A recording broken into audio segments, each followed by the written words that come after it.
Yeah, oh, we're going to La Villa. I think it's La Villa. Not, for the, at 6:30? I don't think it's the middle first. I'm going to something on, I don't have it in front of me right now, but I love my brochure. I usually put it all in my bag. I don't have this one. I'm pretty sure it's La Villa. Auditorium. my book's right there in the back.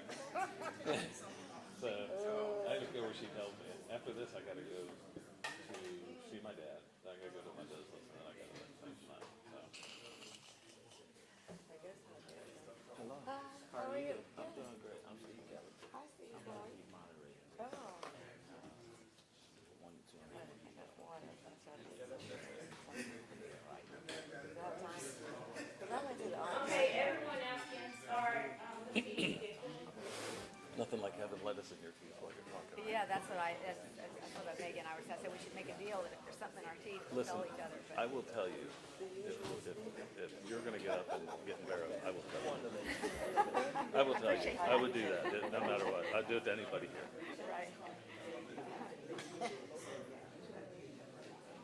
I used to go through a whole broadcast No, and I have won't do that. and have say to the floor person, really, you didn't tell me I had I my wouldn't do collar that. tucked in. If I see it, I won't do that. I would hope you guys would do that with me.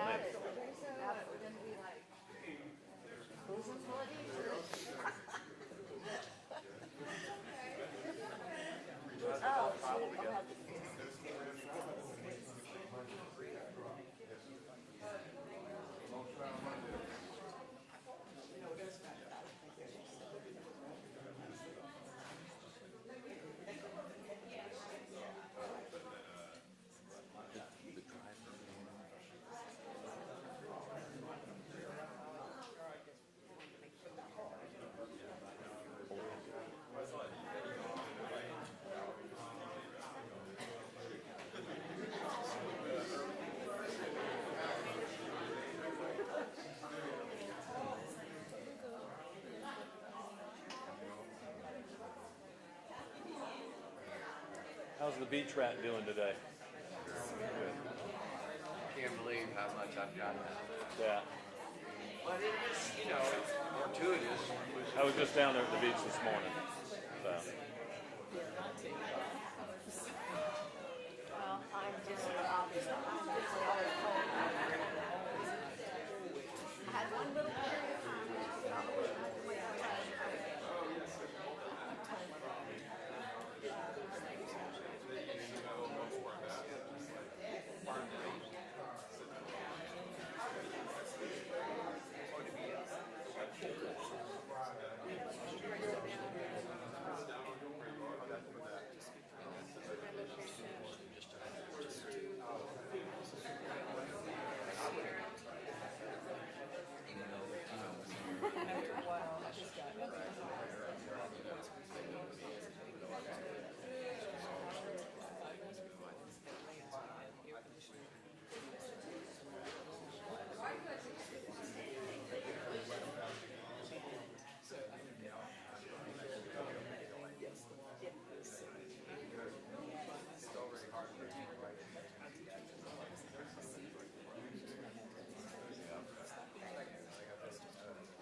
We had to wear these little crap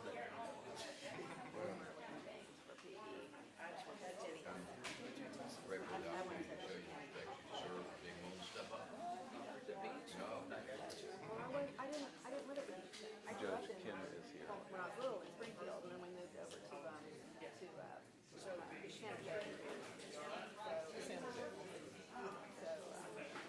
That's where I really grew up. And I didn't come to the beach until after I came back from college. The only reason I'm there is because my husband is out least the ocean. Ow. Leanne's not coming. I don't know. She was over her schedule. But I don't know. She didn't call you this She didn't call me, so I don't know. I know the flyers say that her and I are that close, but no, she hadn't. I don't know. I guess because of the chairs. I guess who's here is who's here. Oh, did it? inhale, exhale. Because they try to put the oxygen out. Where's the flyer? It came out in a digital, Oh, okay. Okay. but I know it surprised you to me. There's nothing that surprises me anymore. And one of them's here and one of them's in Tampa. So I'm trying. Well, I should say very few things surprise me. I wouldn't say nothing. I'd just say very few things surprise me.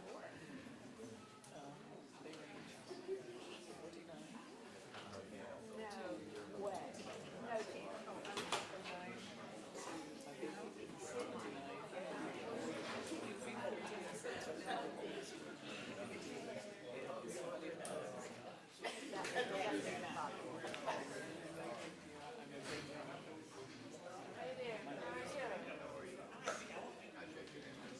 I have to tell you, I thought you that makes me feel bad about myself.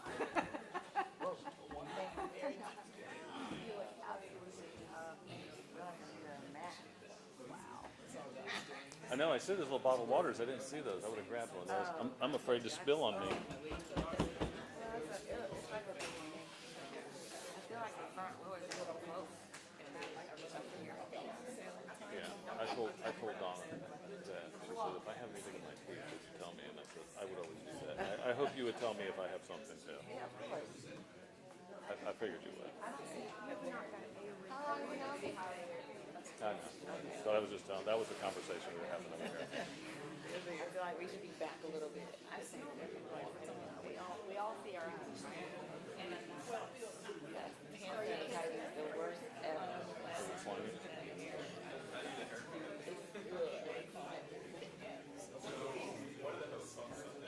Where? Did you see bottled water? It's in the cooler. The sewer, Okay, I didn't see that. I want to grab it. out bottom. You want one? So I'm just gonna have to, thank you though. Glad they're not far flowing across the country. That would be hard to believe. Although I'm sort of glad my daughter's in there right now.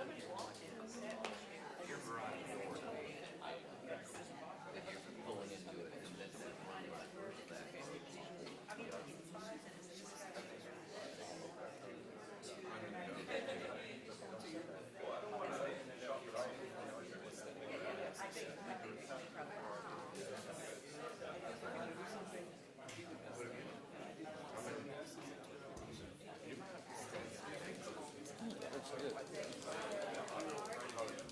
My wife had just cooked me a whole bunch of stuff today before we got here. Oh, that sounds good. Yeah. Oh, wait, you That's- take it on the road? That's her favorite sport is cooking. Oh, As you can that's tell, I nice. eat all the time. You don't have any fat. You haven't seen me without a shirt on. I'm like one of those pot-bellied pigs walking around. Yeah, I got a beer gut and I don't drink beer, and I don't drink beer, and I got a beer belly. I used to be fit and trim when I was just doing my lawn service, but since I started doing this, I started getting a little bit out of shape. We'll go that way. Started running you out of shape?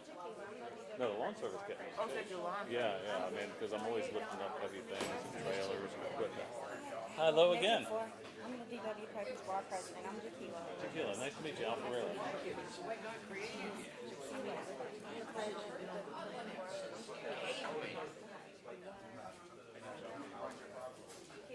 Hi, Catherine. I was on time. Oh, you were not on time. But I got stuck in the parking lot. I was over giving Amanda a hug at the Women of Influence thing. And then I tried to leave, and they were sold out, so they were backed up. I sat in the parking lot for almost 30 minutes trying to get out. And I thought Catherine's going to give me grief because I'm going to be late. She didn't drive me.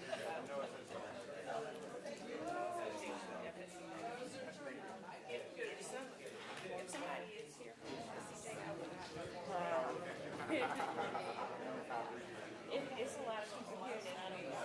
Oh, is it okay? I know most of them, but there are some faces that are new, so I thought that maybe you guys know. I only got the beautiful lady in the red shirt. That's the only one with me. I'm by myself.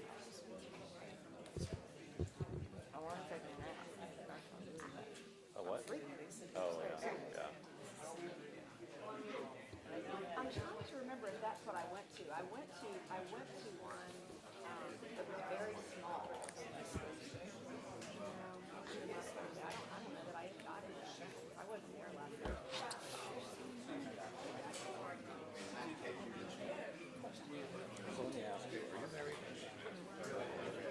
I asked you this before, yeah. I just didn't know if something had changed. Do you still get any messages from that pantry all the time? That guy we went out to their house?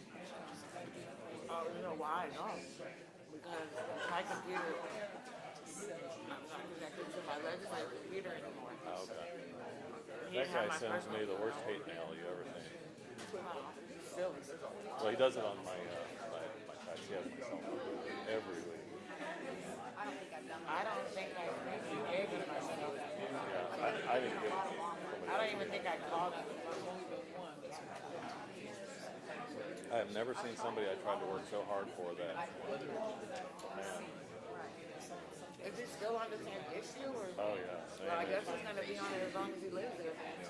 He has turned so many people off because he starts screaming at them, telling them what criminals they are, and I'm just like, and it's like his wife is really.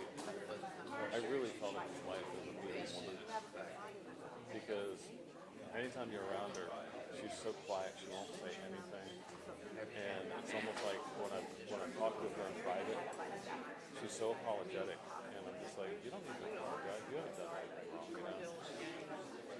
Push him in that mess. I mean, what does he think? I don't know what else he wants.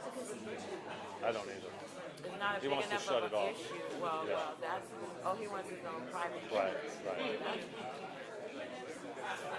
That's, you know, this is nice. When I first came in here, I got here real early. There was only a couple people. I was like, Texan? no, here. No, well, what I was saying, when I came in here, there was only a few people because I thought it was starting at 12. I thought so too. And I got here, yes, at Quarter Bill. I saw your car out there, and I started going to the wrong side. Well, I saw like your name on the side of the car. Maybe it's not. Oh, what? Yes, across the street. No, there's one out here with your name on the car. Well, I just. Yeah. Oh, No. I came before you, but there's a car that has your name on it. maybe it's somebody else's. I have what color is it? I think dark blue. So that's why I thought you were here. Okay. Somebody has your name on their car. That maybe it is. Maybe it's black. Maybe I'm seeing. It has your name. It's an SUV. Your name's on the side of somebody's car out there. Yeah, but because I have a computer with magnets, but. That's what I'm saying. It's a magnet. Yeah, I know, but I'm saying, is it blue or white? You don't know. You're really testing me now. Well, I what's it, recognized your name. I thought it was a car. I thought it was a dark blue car. It may be Miss L, the star that was in here over Okay. there at the table. Okay. I have other people that have magnets. Okay.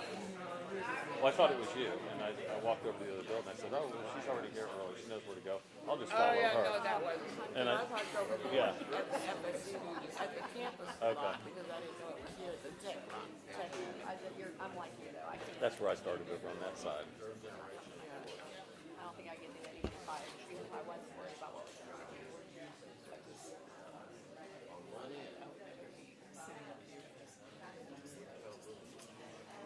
I would wear it first of all. Be all over me. Because that's what happens in public.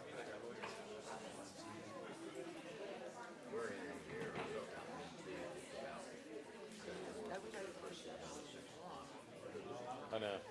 I don't think I'm going to the same thing you're going to. I think it's something completely different. Catherine, I think it's just, did you get those signs? like you said, Building is it going? Are you going to do? You know? I really don't know. Take those signs to that lady. Take those signs to that lady. Or I'm gonna do it from here. I have requests for 16 signs that I'm working on. Elizabeth Sands, 106. She was, if you get my text, who's your kid, it's Melissa Nelson. What's her name? Hopefully, rental properties. I don't know. Like I said, all I got was the address. You know, the man, Thank you for doing it. I just want to I want to get caught up because I don't want people to feel like, Well, anything, send them my way, and I'll make sure that it goes over. yeah, Pat and Nevada. You got a pup in here. Did you see it? It's got like a golden retriever. Golden retriever knows where the good stuff is. I didn't see any dessert. That's a well-trained dog. That is a well-trained dog. In Augusta, Georgia? Yes, sir. Are you from Georgia? Originally, I'm from Cape Town, South Africa. Wow. But I've been to Cape Town. yeah, it's a beautiful place. Yeah. Beautiful. Awesome. How about if I put this here and keep it from rolling? Does it go there, right?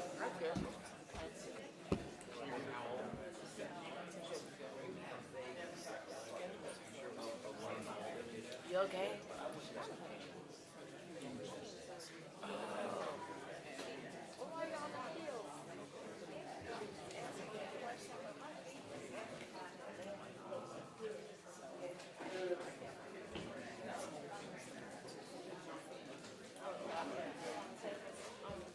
There are definitely a lot of places on my bucket list.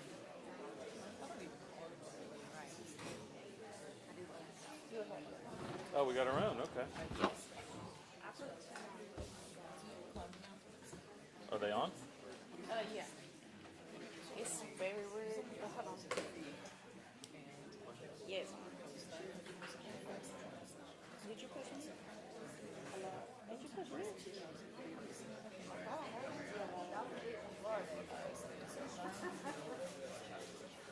Hello? It's on. Is it? Yeah, it's on.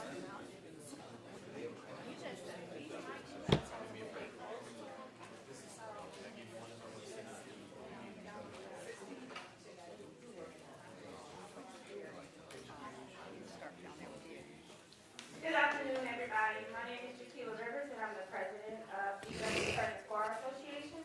We're going to go ahead and get started. I want to thank everyone for taking time out of their day to come out today. I want to thank each one of the candidates for taking time out of their day to share some of their time with us. We're going to go ahead and get right into it. I'm going to have our moderator, Stephen Kelly, who's our social justice chair, come on up and get things moving.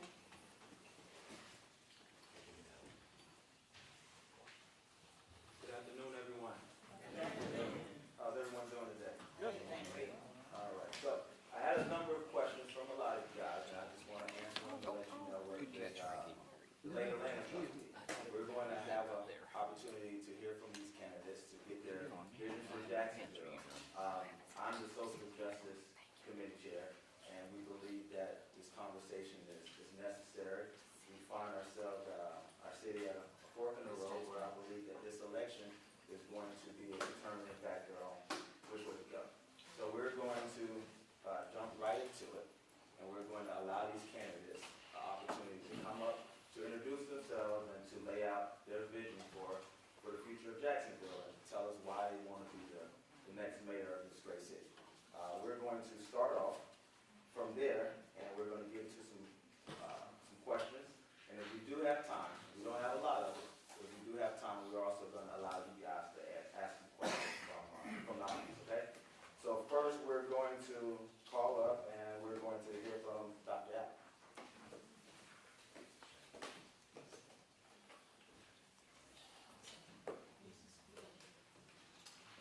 Good afternoon, ladies and gentlemen, and thank you so much for caring enough to be here. I am, as he said, I'm Dr. Omega Allen. I'm your NPA candidate for mayor. I'm a native of Jacksonville, educated in Duval County Schools, graduate of William Raines. Sorry, Brian. And I graduated from Jacksonville University, and I got my doctorate from North Central in Prescott Valley, Arizona. I've been serving with people in Jacksonville in one capacity or another. I was an international hair designer for 22 years, trained in London and Toronto under Vidal Sassoon, serving my clients in excellence. I was a teacher with Duval County School Board. I am now, by trade, a general contractor and serving my clients again in excellence. My doctorate is in public administration with a focus on municipal government and participatory government. I believe that the parties have failed us, and we need to look at our situation a lot differently. I'm not trying to turn Jacksonville red or blue. I'm looking to make it red, white, and blue for all of us, serving people as they should be served. I believe in equity. If there was one word to sum up my candidacy, it would be equity. Doing what's needed, when it's needed, where it's needed. You didn't give me my time. How much time do I have? You have 2 minutes. Oh, cool, great. So with that, I look at taking care, just like a mom takes care of her children. You take care of the needs of what's happening right then. You don't neglect the others and don't let them eat because you have an emergency going on here. And that's the way you have to look at government. You've got to do what's needed, where it's needed, when it's needed. My promise to you is to do just that, to be accessible, to work under honesty. I call it my hat. Honesty, accountability, and transparency. I will wear that hat. I wear it every day anyway, so I'll just never take it off and make sure that I serve you to the best of my ability. I will make sure that I hear the issues that are before me. Getting the information from the citizens of Jacksonville is very important to me. For the people, by the people is not just a line from an old historic document, it is the way this nation was designed to function. And I wish I could say that we were going back to that, but in my lifetime, I don't think I've ever seen that happen. So I'd like to see that the citizens of Jacksonville have an opportunity to participate, to have input in the decision-making processes that govern their lives. Thank you. Thank you.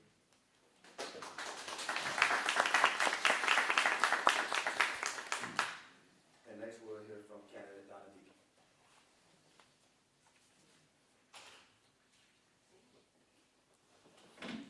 Good afternoon. It's so good to be with all of you today. Thanks for taking the time to be here and to share and to listen. I appreciate it very much. I am a proud fifth generation Jacksonville native. My great-great-grandfather, Jacob Missouri, came here just after the Great Fire of 1901, when Jacksonville was quite literally rising from the ashes, and a time of great, incredible promise, small business ingenuity, innovation, arts and culture. We were a city on the rise.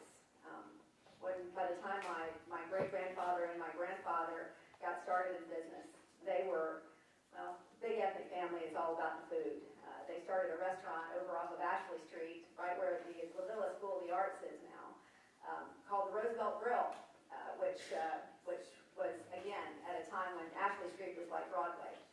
Very much, we were the envy of much of the country. Folks like Hank Aaron and others used to hang out there on a regular basis. I used to hear all kinds of stories from my family about the Roosevelt Grill. My Uncle Larry has the Desert Rider restaurants, which are right downtown. That was my first job in high school. My dad was in the general counsel's office, and my cousin Tommy was our mayor. So my family has been serving this community for a very, very long time in one way or another. And I was so grateful to be able to come back here right after college, pretty much, and anchor the evening news here for 25 years. I spent time in every one of your neighborhoods, listening to people in this city, taking a measure of their issues, their problems, trying to make sense of policies that very often did not make sense in their lives. Sorry to tell you that I'm hearing a lot of the same issues today that I heard back then. And then when I was diagnosed with breast cancer back in 1998 for the first of 3 times, this community came together for me with prayer circles and a lot of hard truths about what people in this community were going through, choosing between food and medicine. And so I started the Donna Foundation to help underserved families who are going through breast cancer so they could have somebody standing by them to make sure that that financial toxicity did not take over their lives and they got the care they needed. So we have been able to serve 18,000 families in the last 20 years since we started the foundation. Has sent millions to breast cancer research, and I've been grateful that our marathon has had a $60 million economic impact in the city.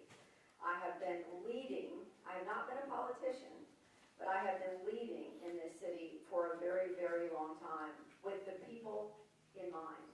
I've spent my entire life being a voice for people in this community that very often do not have a voice. And that is why I'm in this race. I am in this race because it is high time that we create a city that finally works for all of us. And the beauty of that is that when we all do better, we will all do better. And I can't wait to show folks that that's how it's going to work. So I'm ready for change for good in this community, and I thank you for the opportunity to share today. Thank you so much. Next we'll hear from candidate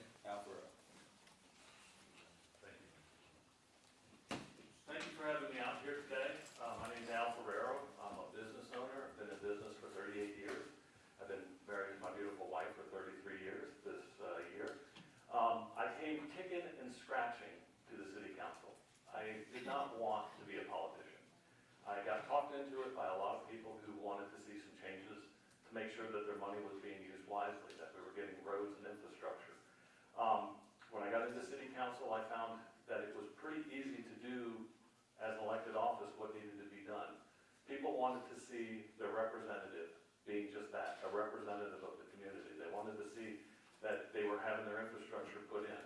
I was able to get more roads and infrastructure done in 4 years than some council members did in 12 years before term limits.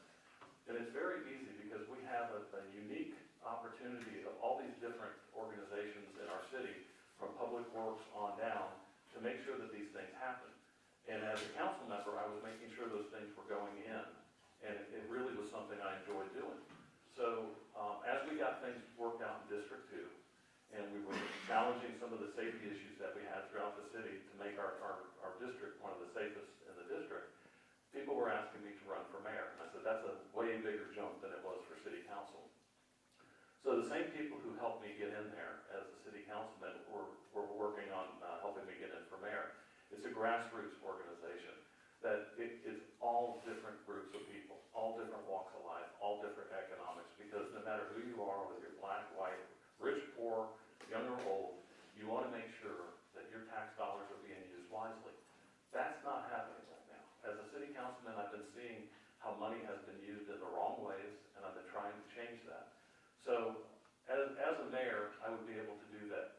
I have worked long enough in all the different departments in the city to realize how the government works and how it doesn't work. And that's probably the most important, is what doesn't work. Because we have an enormous amount of money in the city that we're spending, and it's not going into the right organizations that are actually working. Is that my ring to go? To get off? Okay, I'll be conscious of the time, and thank you. Got a lot more stuff. Thanks.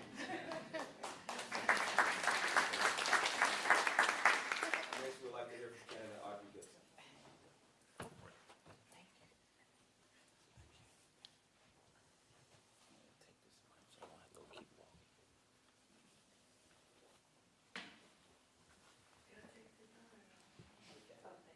Good afternoon, everyone.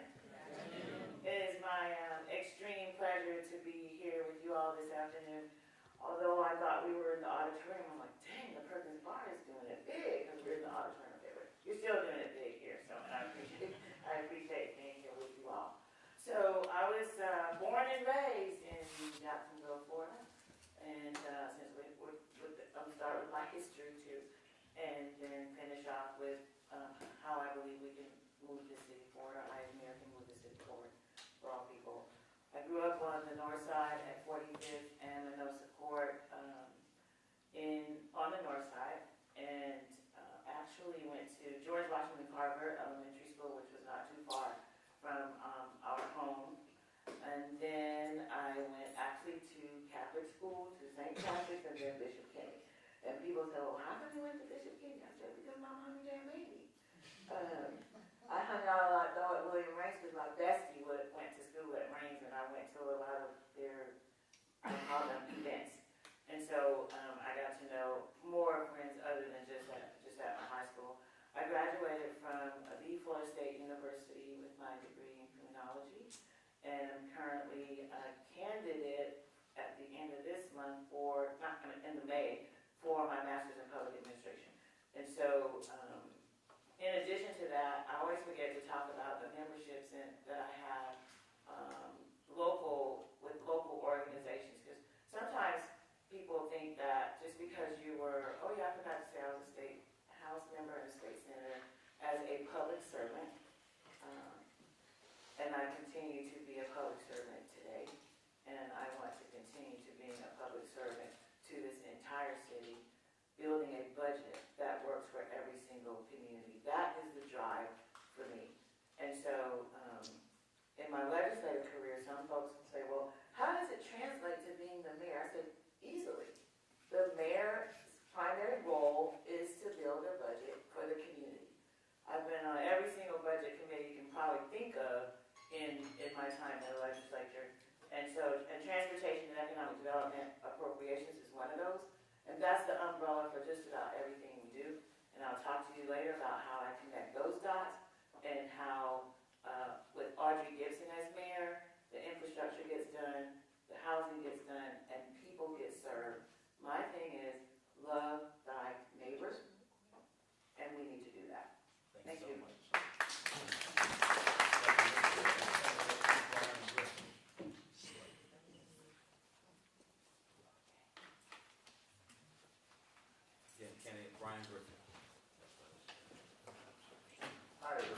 name's Brian Griffin.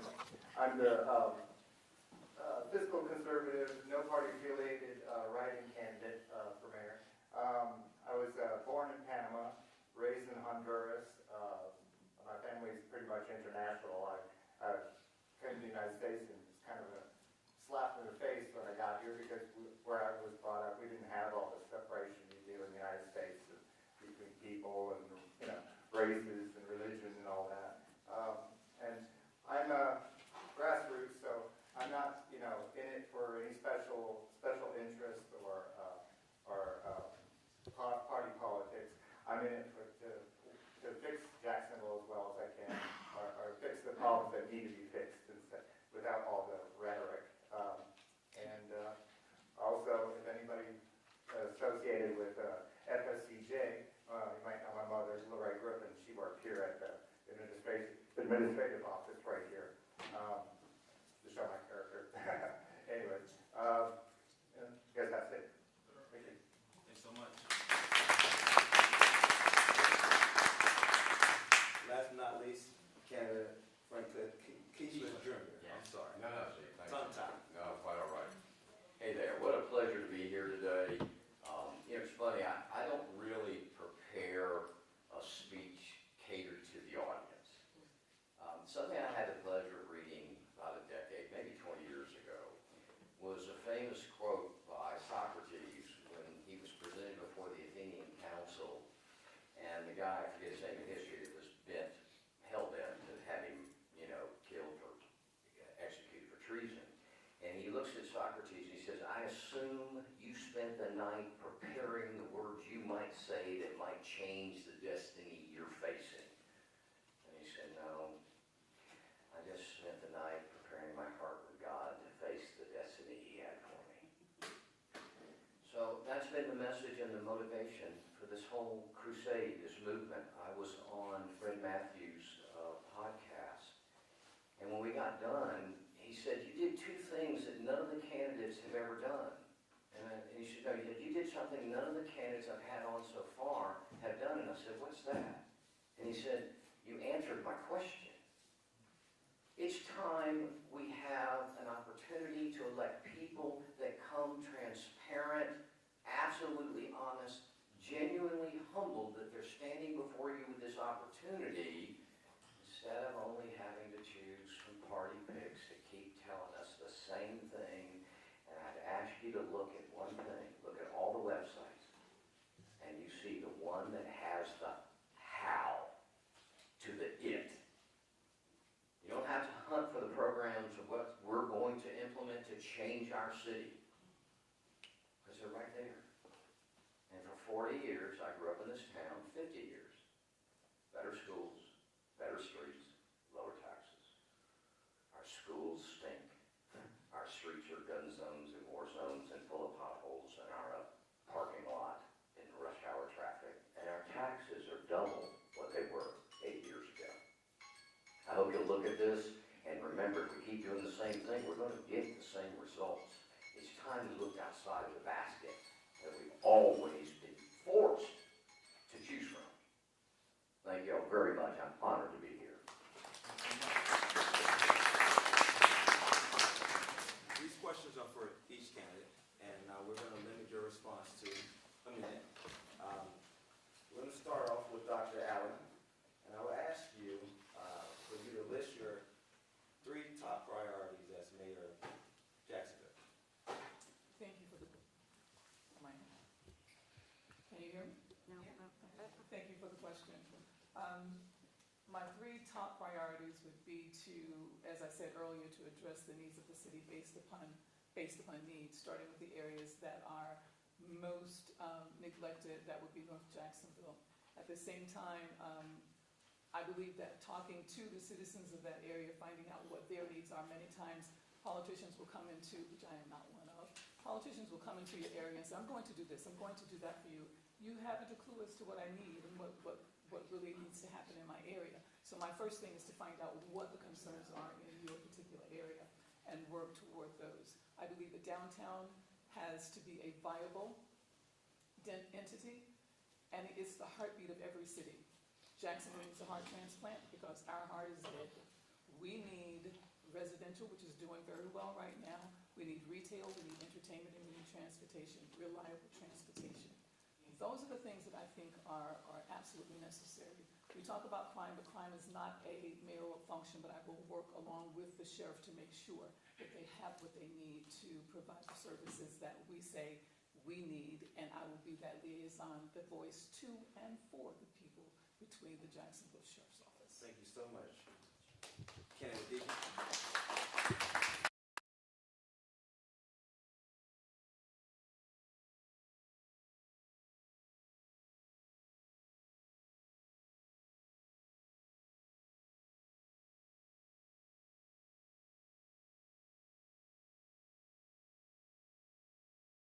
Better, but also change that can last if we do it the right way. The very first pillar of my campaign is infrastructure. We have kicked the can down the road on infrastructure for as long as I can remember in this city. Since the time of consolidation, we have been promising people lights and sidewalks and street lights and fixing the potholes and taking out the septic tanks and everything else. And we have just failed to do any of that. If you look at today's CIP, what we're spending money on, there's not a bit of it that's visionary. It's all just reactionary stuff. But we cannot move forward in this city until we take care of the firm foundation, right? You cannot build your house upon the sand, and that's what we've been trying to do in this city. All the shiny things without the foundation. So we've got to take care of the infrastructure, and infrastructure can mean a whole lot of things. But it starts with making sure that we're taking care of the drainage, the septic tanks, all of those things that we have allowed to fall apart in this city for so long. Second thing for me, and this should come as no surprise given what I've done with my life and what I've seen, is healthcare. I am the only candidate that has put out a 4-point plan to increase access to healthcare. We've got the best healthcare in the country in this city. I think we're ranked number 2 in the country for healthcare.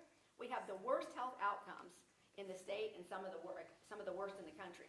So when you're looking at maternal health, when you're looking at infant mortality, when you're looking at all the measures of primary care, we're in the toilet. And the reason is because we don't have good access. I have a 4-point plan for that, which I'm happy to go into.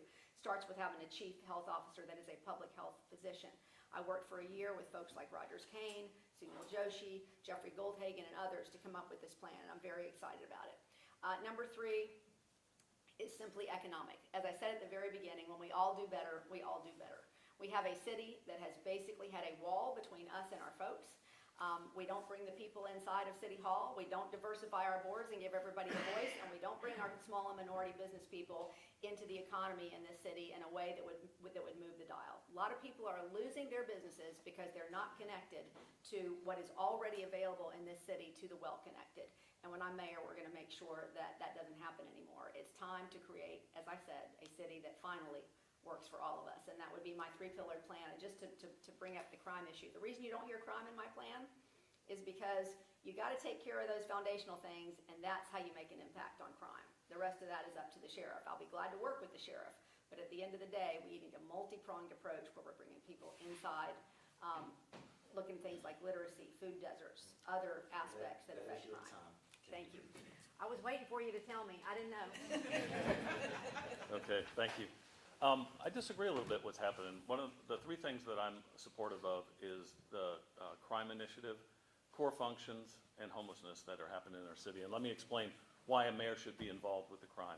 We have a lot of crime that's happening in the city where people are afraid because of retaliation of speaking up. And that was happening in our district, to where one of the things that I did is I do ride-alongs with the sheriff's office to break that code of silence. We know that there's people doing murders. We know that there's drugs happening, and people are afraid to say something. They're afraid that their businesses will be retaliated or their homes, children, on and on. And one of the things that I've done is go out there and talk with the people. 2 weeks ago, I went out and there was a shooting that happened, and it happened where when you go into these crime areas and you're talking with people, they're throwing up because they can't even talk to you. They're so upset. The kids are running in the corners. This is a problem that we have citywide. In some areas, it's worse than others. So that's the first thing. The second things are core functions. The roads, the infrastructure, all these other things that have been put aside because they have not been a priority. We have money here to do those things. And I said at the beginning, I have found a way to make sure that we get these things done in my district, and I'll do these things throughout the city. The homelessness problem that we have in our city, a lot of people don't realize that we have people getting dropped off from other cities into our city right now. and it is encroaching on people's apartments, on their homes, in their neighborhoods, all these other things. As a mayor, we are putting money into nonprofits. We're putting money into other elected officials' pockets instead of seeing what's working and what's not working. As a mayor, if it's not working, I'm going to change the direction and go into a direction that it needs to be. And that's one of the problems that we have not been able to do, because we have elected officials who are getting money from your taxpayer dollars right now that are involved with all these different items with homelessness. And we haven't been able to pull the plug. So one of the things I want to do is make sure that we put them in an area to where it's actually working, that we have a return on investment so that we can develop downtown and also development in other parts of the city, that it's good development going in. We are, I'm sorry, thank you.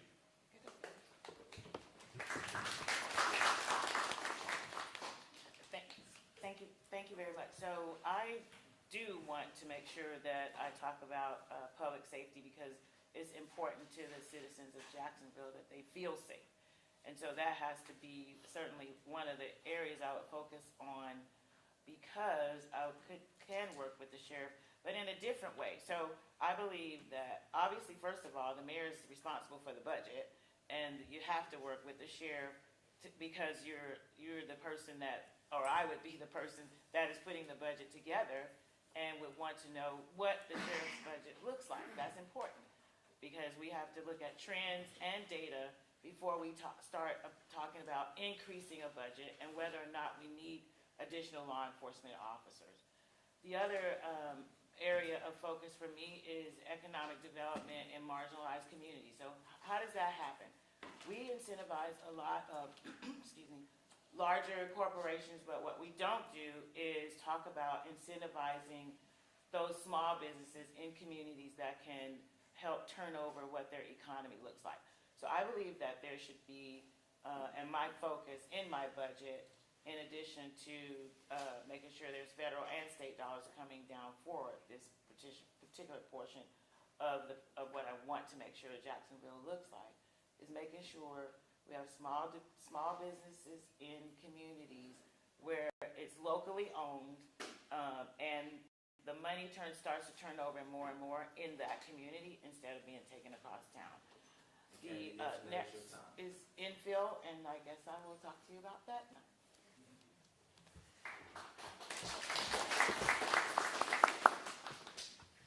Well, I guess I have five, but I guess my top three would be crime, storm resilience, and readiness, and affordable housing. I feel like the storm readiness is probably important for everybody on it, and it affects everything. It affects traffic, it affects job, affects everything in the city. But as far as crime goes, I don't feel we should I'm not against adding more police as we need them, but I feel like piling police on isn't really helping the situation. I think we need to find other solutions in areas where there is high crime. A good example is and they did a study in New York with 80 public housing developments with high crime, and they just added streetlights to the areas, and it reduced crime by 39%. And I'm thinking, why wouldn't you do that here? And this is one idea. I have other ideas for that one in limited time. With the storm resilience, we really need to fix. We have water. Did I do that? Did I cause that? No, I think it's just the mic. Sorry. Our storm resilience is 50 to 100 years old, and we need to stop the river from coming onto the land. And that's one of the big problems with storms here. Is not so much the flooding on land as much as you have water coming from the river and adding to that flooding. Kenneth Griffin, that is your time. Okay, thank you.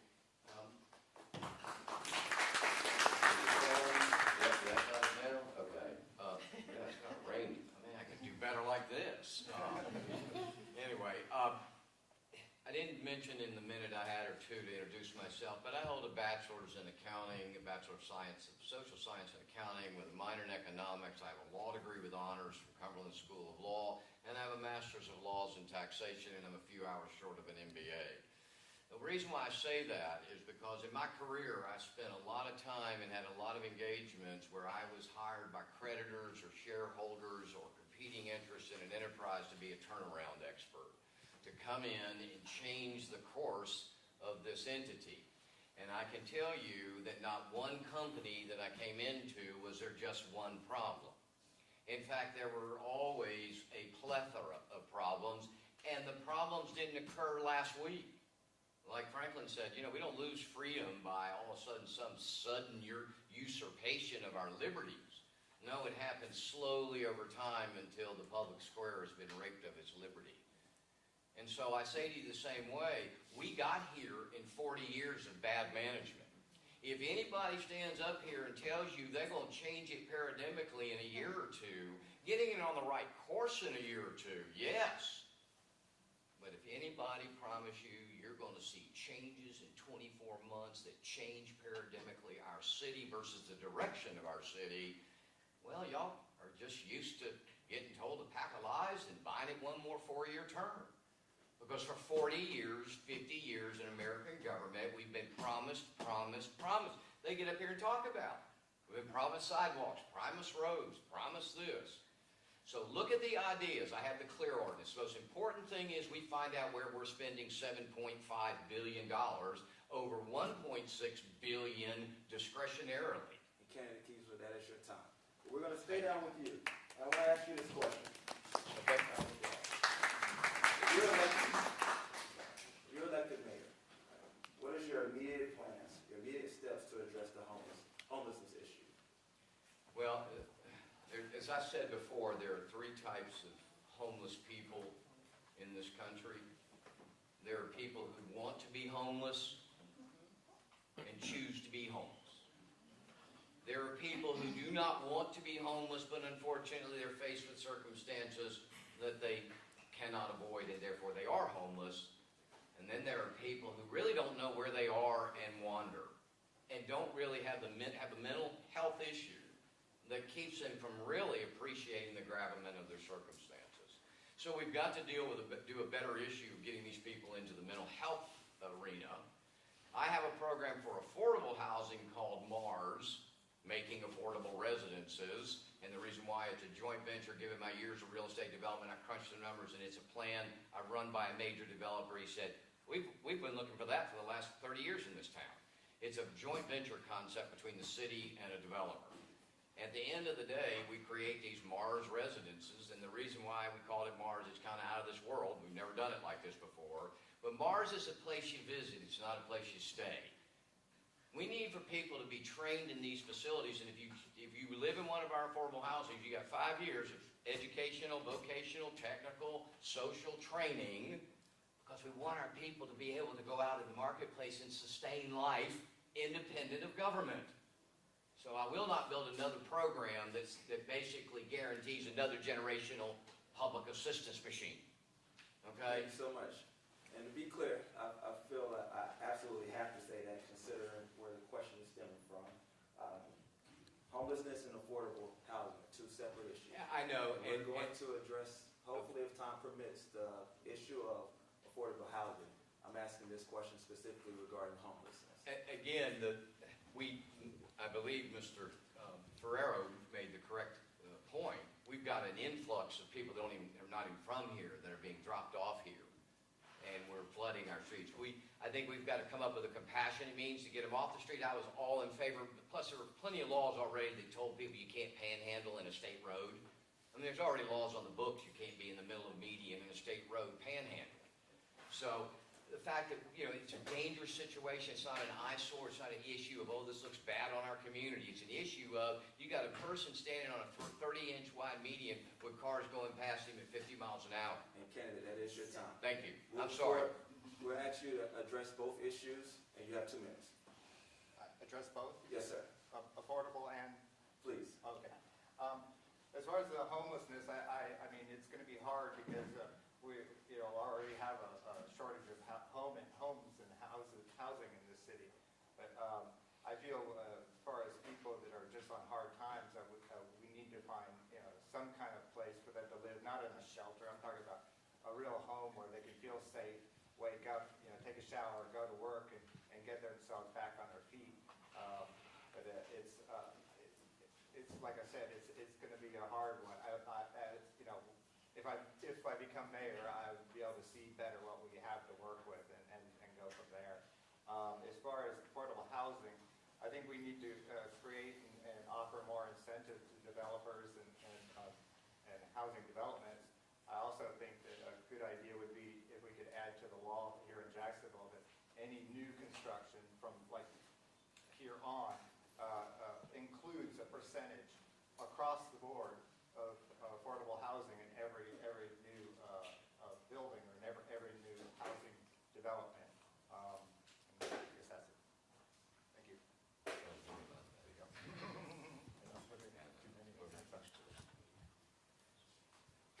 Mr. Moderator, Yes, ma'am. if I may, before we end this session, and you go through all of these people with your prepared questions, Yes, ma'am. will we have an opportunity, is there an opportunity here for some of us to express or ask some questions? We are hopeful that we will have some time to allow the audience to ask questions as well. Well, but I hope that we do find time, because I find out that when I come to these sessions, Yes, ma'am. everything is already always in a hurry. And that's most of what I see our problems are. You need to be able to hear how the people feel, so these people, when they get in office, they'll know what to do. But you're not talking to the people who live it and walk it every day. So I'm not a rabble-rouser, but as a concerned citizen, Well, you're a voter. we have That's questions, and I am a voter. That's very important. Give So us a let's do chance. this. Give This is us what a we're gonna do. chance. We're going to get through Thank these you, ma'am. questions. For your concerns, we actually had the public submit their questions to us via email on our flyer going out. We told everyone to submit questions via Gmail. So these questions are from the public, and we are addressing the issues and concerns that were given to us from the public. One of the things is, you have so many people, especially seniors, who don't have the ability or the access to respond to what you're doing. All I'm saying is, you need to, it would be good if you would listen to some of us. I've heard a couple of good points come from up there, from 2 or 3 candidates. And so, and they hit home with me. But I wish that you all would listen to us. And when you tell me thank you very much for your question, that makes me think you're tired of what I have to No, say. I But agree with you listen, 100%. Give Let's us, take give our your time. citizens Let's hear from an them. opportunity. And then let's extend it out if time permits. I would enjoy that. Make So, the time. Make the time. Candidate Gibson, affordable housing and homelessness. You have 2 minutes. Thank you very much. Let me do homelessness first. And so, the issue of homelessness is not what the eye necessarily sees. We see people, and I don't believe that people are being brought to our city and dumped off. That is certainly not the case. What I do understand about homelessness is that it is multidimensional. The mental health issue may be a part of the issue. There's also the issue of domestic violence, and there's also the issue of people losing their homes. The other thing that I see are seasonal, because I come downtown a lot, and my building there at Union and Ocean is kind of a gathering area for those who may or may not necessarily be homeless. They may be looking for companionship and compassion in a group of people. And so we shouldn't think that people are homeless because they were put out of some place or because they just don't want to have any responsibility. There are multiple issues related to the homelessness issue. And where I was going with my other point is I think there are seasonal visitors who do come to Jacksonville. And I've talked to some folks who were homeless, and they're looking for warmer weather, and then they go back to where they actually do live, per se. The mental health issue is extremely important. So I believe in a continuum of care for those who present themselves, who appear to be homeless, and so that we can deal with all the issues that, as much as we possibly can. Because some people do not want to be interfered with anyway. And so we have to look at it from that perspective. In terms of, and I think the infill idea that I have for affordable housing can help with those who are actually looking for permanent homes and or rental. And this would happen in some of our older neighborhoods. An inventory, if it's not already done, as mayor, I would have an inventory done of those vacant houses as well as vacant land for an option the city can take to purchase those from either the owner who may or may not live in Jacksonville anymore, or the family. It could be in any kind of condition, from a family member not inheriting the property. Many of crack cocaine robbers are community, so in some neighborhoods, grandma was the last person to be there. And if you ride, particularly in the Myrtle Avenue area and Moncrief, then you will see that. And I believe infill will help us to infill housing, and the city acquiring them and auctioning them will help us with affordable housing and homes. Thank you. Thank you. We do have projects that are going on right now with money going into treating the homeless and working with them. And I will say, I've been down on Jefferson Street when we had vans coming down there dropping citizens off from other cities. I know it. I saw it with my own eyes. But the other thing, too, on affordable housing that we need to watch out for is sometimes they're trying to build on contaminated land. This happened over here, over at the heart of Jacksonville, right at the Main Street and State and Union.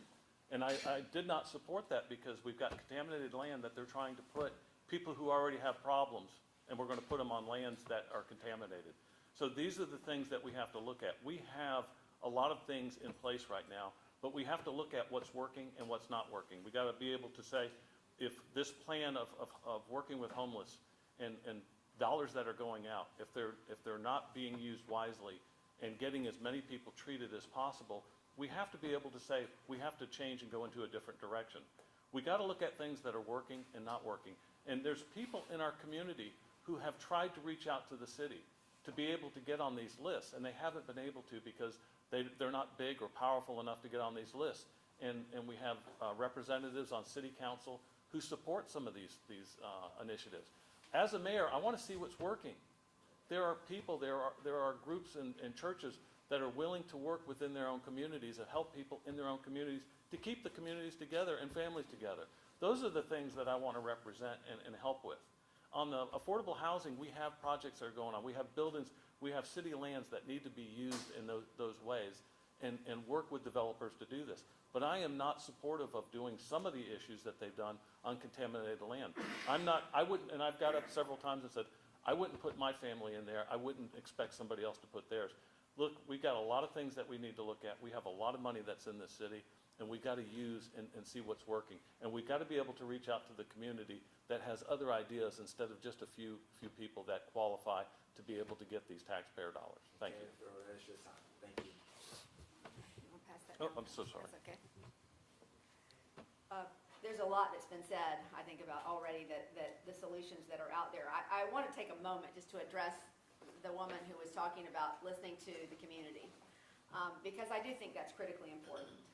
I got into this race over a year ago, and every single week since I have been in this race, I have been in a community of Jacksonville, either knocking on doors, holding community meetings, holding town halls, asking people for their thoughts, their opinions, what we need to do in this city, what you see that is not happening that needs to be done. And I believe that our strongest solutions will come from the community. I believe we can only move this community forward when we're all involved in it. And there has been a concerted effort, let's be honest, to put a wall between our city government and our community. So we need to bring our community into those solution-oriented things. And that's the place where I will agree with Omega. Sometimes the party politics are frustrating. You know, what we need is somebody who really is just coming from a people perspective, who is a problem solver. So when it comes to affordable housing, there are a number of issues that have already been mentioned. So I won't go all through those again because they are all possible solutions. Pastor Barlow has been incredibly involved in the affordable housing space with the tiny homes. There are a million different things that we can connect to talk about affordable housing. We need to talk about all these out-of-state developers that are coming in and buying up homes and jacking up the prices. I mean, there are all sorts of pieces to that issue. And frankly, as a city, we need to spend more resources on this issue. There are cities our size all over the country that are spending a whole lot more money than we are on this issue, and it is a big issue. If we want our young people to come here and stay and raise their families, if we want manufacturing jobs to be filled and have folks that can come in and afford to take those jobs, you know, businesses don't want to have to foot the bill for affordable housing. We need to have we need to create more affordable housing around certain areas of town, and infill is a part of it, and taking care of those out-of-state investors is part of it. I love the fact that we're seeing more community members who are also building homes in communities that need housing, but this is an issue that'll go on and on. I know, I'm sorry. Thank you. Thank you for the question. I'm an expert in participatory government, so I understand her concern, and we do need to have the input of the people. But as a leader, sometimes we have to pull the trigger and make the tough calls based upon what we think is best for the community with the input from the community. As it relates to homelessness, I have a plan, taking the decommissioned schools that are around the periphery of the downtown area. Those schools can be transitional homes with a permanent feel. You have enough area in there to have homeless for female, male, family. So you can separate it. In the administrative areas, you can offer the medical attention that they need, mental health, physical health, those sorts of things. Partner with the hospitals that we have in the city to get doctors to come in and to offer services there. Jacksonville gives away a whole lot of money, and I'm about to echo my friend and your colleague that we give away a lot of money in incentives. There should be either a clawback or a rebate on some of those funds, and I think my friend and your colleague has been talking about a 5%. I think that is a phenomenal idea, and I believe that there is so much information locked up in the citizens of Jacksonville that we don't tap into. I would tap so deeply into what Attorney Barlow has said about using some of the incentive money. What is 5% of $1 billion? And not that we're giving away $1 billion to everybody, but what is 5% to come back? Would that be a clawback or a rebate back to the homeless situation and be able to provide sustainable homes, permanent homes for some of these people? Now, as it relates to, and I don't have time to go into all of it, but I suggest that you listen to him. He sounded like me, and I told him, I says, oh, those are so many of the things that I think. So listen to his broadcast if you have not, because that is the way that we can go to address the homeless situation. As it, I'm That over. is your time. Oh, okay. However, question for you. If elected as the next mayor of Jacksonville, how will you remain accessible to the citizens of Jacksonville after the election? I will have an open door policy. You know, there are rules and regulations on how that works, but I'm looking at something like Monday with the Mayor, where you go through the process of getting on board to come in. Let's talk about it. It can be either one-on-one, different groups, but I will have an open door policy as much as my time will allow to make sure that I am available to hear the people. Because, you know, Shakespeare said it best, be it not for the people, the city does not exist. So it's not about the city, and people would like to say things, well, we have to do this for the greater good. Of whom? Because if it's not about the people, it's not right. So I will have an open door policy to hear from you. I will visit areas. I will not be locked in the ivory tower on the 4th floor where you can't reach me. I will be out in the communities. I understand the plight of the working force. I am the working class. And as I told you, I'm a general contractor by trade. I know what the plight of our people are, black, white, green, and blue. If you are not in that position of ivory tower, then you have issues. I will be out there to hear them. So that is how I am going to hear. As I said, I'm an expert in participatory government, and that's the way Jacksonville will function. Gathering information from the hearts and minds of the people who have the goods, community members, not meeting with just, I'm done? That is your time. Okay. Candidate Deacon, how will you remain accessible to the citizens of Jacksonville? Well, I'll do exactly what I've done since I started this campaign. I will continue to hold town hall meetings. I will continue to be in the communities. But beyond that, one of the things I mentioned when I first started out, we have scores of boards in this city that look pretty homogenous, and they've been the same people over and over and over again. And frankly, we have not activated those boards. I have talked to people who said, yeah, I got appointed to a board by the mayor 8 years ago, and I haven't heard from him since. We need to make sure we are diversifying our boards to look like Jacksonville. We need to bring Jacksonville into those boards, and then we need to activate those boards to be part of our government. So my number one priority here is to make sure that we bring the people into city government. All the cities that have passed us by, whether it's Tampa or Greenville or Charlotte or you name it, are cities that have made it easy for their people to participate in their government, whether it's connection with their website, how they can participate in city council meetings, or whether their mayor is physically present. And I will be accessible to the community and in the community when I am mayor. I guess I'll go ahead and just start, keep things rolling. Yeah. So I'm going to do the same thing I did as a city councilman. I have always been accessible. My office is actually my truck. Same with my lawn service. I've been in and out of so many different neighborhoods.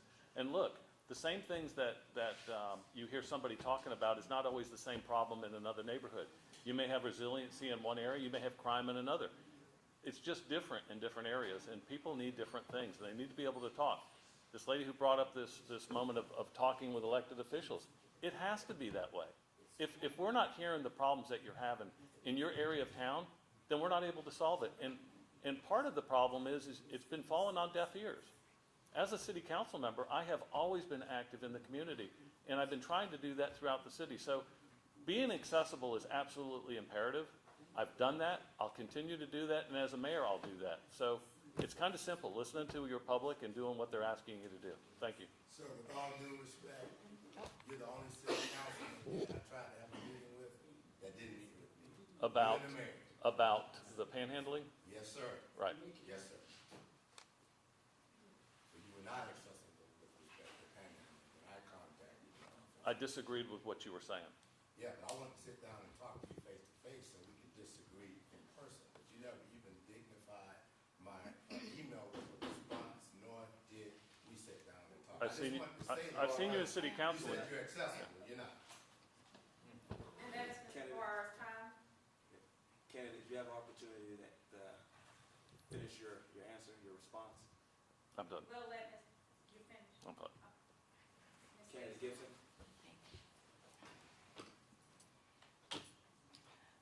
Thank you very much. And I think I lost the question somewhere between the battle. How will you be accessible?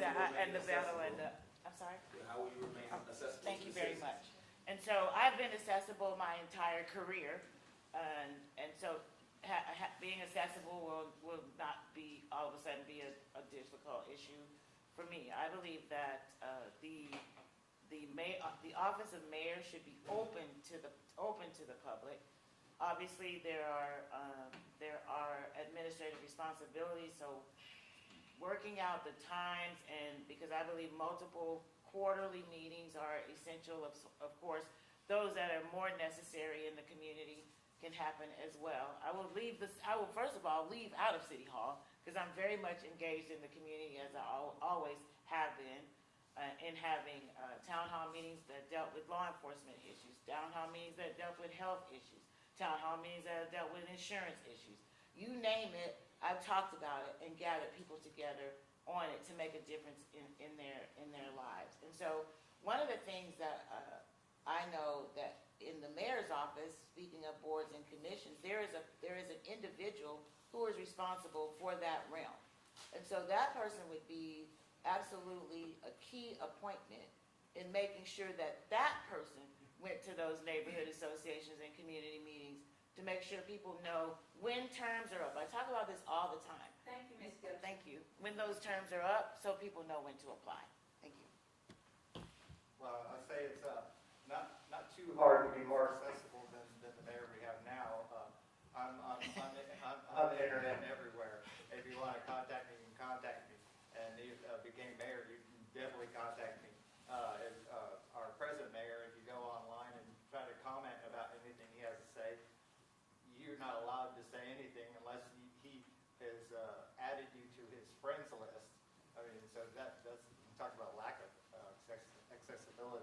But I'd be willing to have more city hall, city meetings. I would be more willing to meet with anybody that had any opinions, whether I agreed or not. And I mean, I'm running for mayor with no ambitions to be anything else.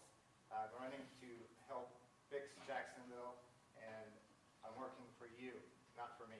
So that's what I can say. Kenny Keesler. When I practiced law, it was just almost a theme in my office from my staff and even my ex-wife, and that was, why do you give away so much of your time? Because it was a calling to me to be a lawyer. It was a call, I wanted to either be a lawyer or a preacher. I thought there were callings on a man's life, so I've been accessible to people because, as my father used to say, the only thing that matters on this planet are people. But remember, the only problems you'll ever have involve people. Yes. And the next words out of his mouth were, I suggest you love people. So as far as accessibility, the press in the interviews I've given, it's really kind of falls on me rather strangely because it's so foreign to my wiring when they say to me, what will be your accessibility? And further, what's your philosophy on the people's access to the city records? And I said, that's like asking me, what's your policy on you having access to your home, Mr. Keesler? I don't have one, because it's my home. It's amazing we've created a culture where the people of this city feel like y'all can't get to what belongs to you. It's your records, it's your mayor, and at least once a quarter I'll have a mayoral meeting in every 5 of our 5 districts, and I'll spend 1 day a quarter at least with the people of Jacksonville. That is your time. Oh, I'm used to doing that. Kennedy We've been Keesler. sharing mics. Kennedy Keesler, question for you. Oh, yes, sir, sorry. What would your budget priorities be? The first thing is to find out what's in that budget. One of my favorite and most important initiatives when I'm mayor is going to be the CLEAR ordinance, a comprehensive local examination, audit, review, recommendation, and restructuring.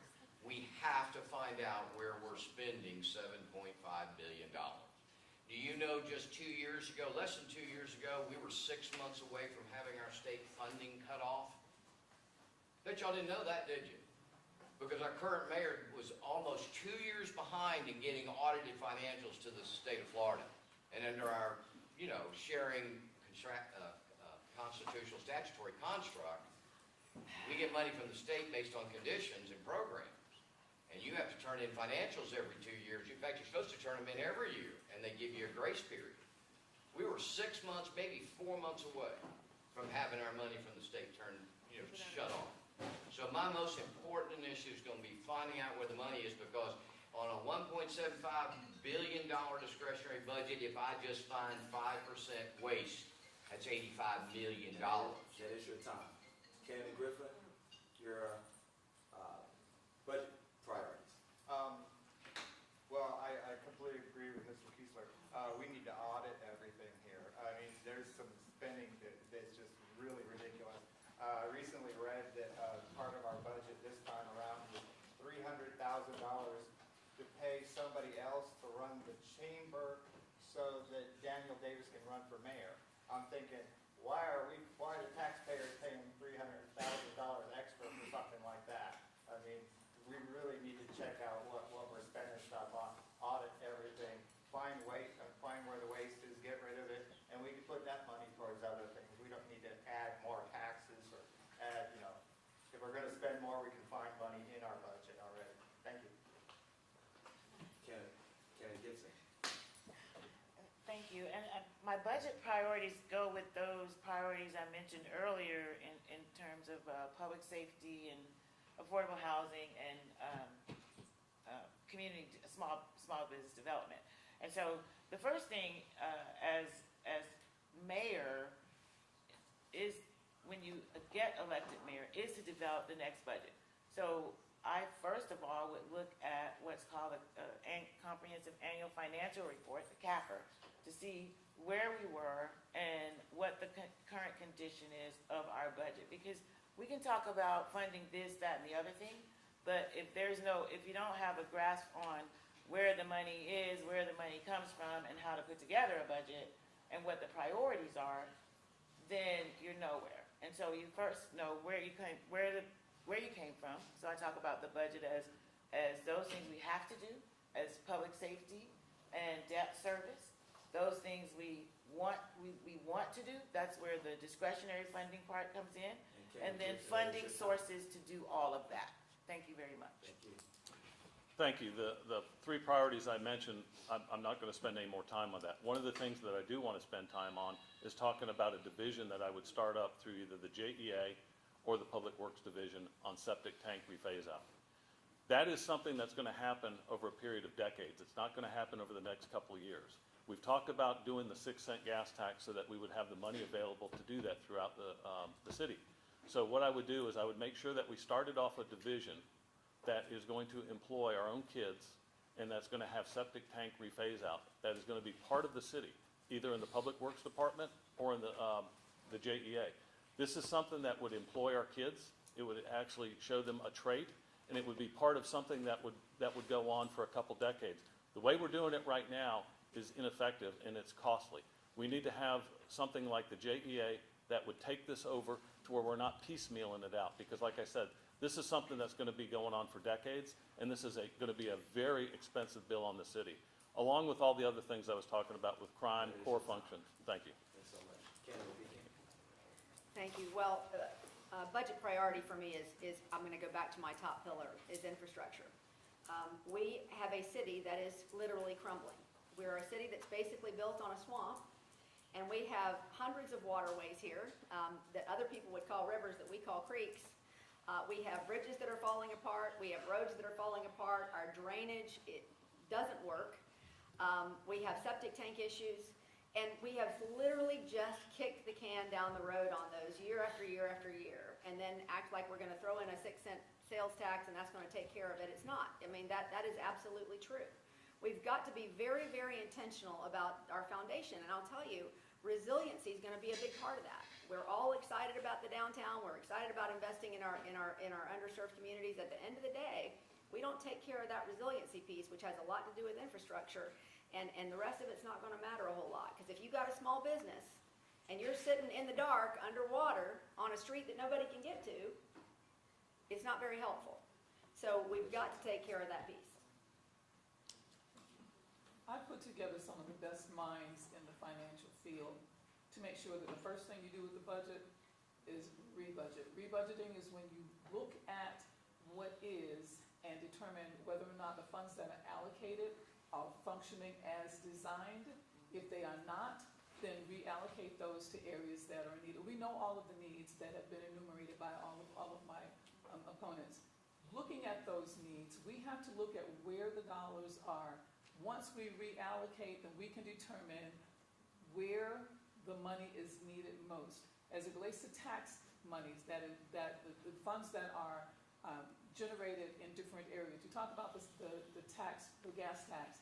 As you know, taxes are higher in North Jacksonville. I mean, gas is higher there than it is anyplace else. So you pay more in that pot than do the citizens on the other side of town. So those, we have got to make sure that in my budget, that when those revenues come in from different areas, those dollars remain in that area and they are used to address the issues that are in that area. Thank you. Thank you guys so much. We are out of time, fortunately. I know we look forward to hearing more from these candidates. I believe that there is a debate. Wednesday. There's one Next Wednesday. Oh, I should mention, I'm not included in the debate. I was invited, so if you don't see me there, I didn't skip it. So let's give them a round of applause for that. Can we take the lady's questions or question if she has? Madam President. Why don't we all just hang around for anybody who has questions? Yeah. Well, why don't we all just hang around for anybody who has questions? Madam President. Let's just, I'm happy to hang around to answer anybody's questions. No, I'm happy to go out and just talk to people. It's fine with me. Okay, so with that being said, we're gonna go ahead and conclude the meeting. These candidates actually are gonna stick right up here and stick around to hang out with you guys. They'll be here for another 10 to 15 minutes to address any questions or concerns. So you're more than welcome to go ahead and ask your questions, and they're right here to answer them.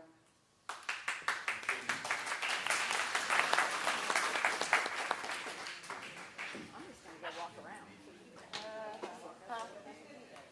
Before everybody disbands, I would like to make a statement instead of just asking a question for the sake of time.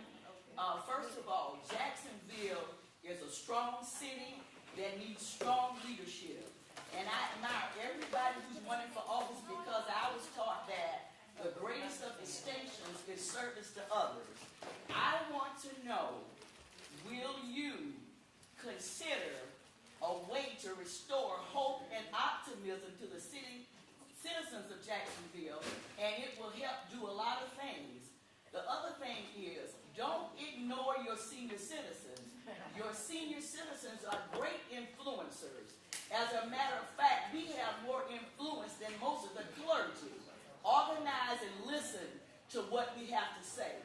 And thirdly, it would be a great thing if the city councilmen who are elected would be more accessible and respond to the questions and the needs of the people in the city in a timely manner. Thank you. I'm sorry I had to do it this way, but I don't like wasting my time, and I'm happy that I came, and thank you all for indulging me. Thank you.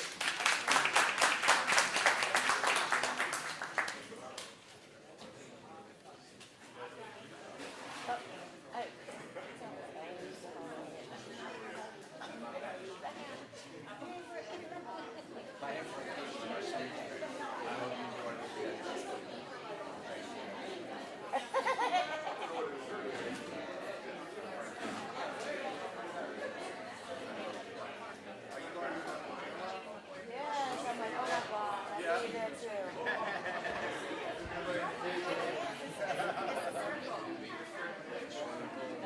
Yes, for all the brothers and sisters.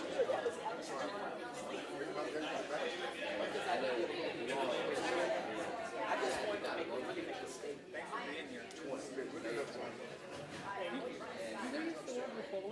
Thanks for being here. I knew you looked familiar. I used to, I'm a big fan. Was it for the other one? Dan Karski.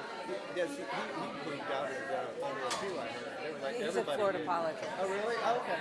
Yeah, I heard. I was shocked to see that everybody was leaving. I was like, I love that quality so much.